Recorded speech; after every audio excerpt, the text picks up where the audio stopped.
শনিবার দিন অফিস থেকে ফেরার পথে একটু ইচ্ছা হলো ভগবানের দর্শন করে যাই, তাই চলে এসেছিলাম ইসকনেতে।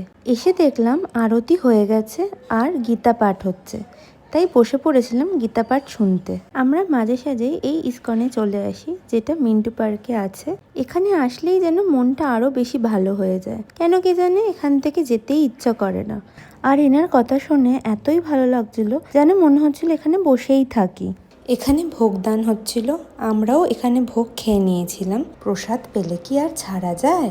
আর নিচেই ছিল ইসকনের স্টোর, তাই একটুখানি কেনাকাটি করে নিয়েই তাড়াতাড়ি বেরিয়ে পড়েছিলাম, কারণ অনেকটা রাত হয়ে গেছিল। বাড়ির সবাইকে নিয়েই চলে এসেছিলাম যাতে তাদেরও মনটা ভালো লাগে। আর ভগবানের কাছে আসলে তো মনটা যেন শান্তিময় হয়ে যায়। আর ও আমাকে তাড়া দিচ্ছিল অনেকটা রাত হয়ে গেছিল বলে, তাই আমিও তাড়াতাড়ি করে গাড়িতে উঠতে বলছিলাম। তোমরাই বলো না, এত সুন্দর জায়গা ছেড়ে আর কারোর কি যেতে ইচ্ছা করে?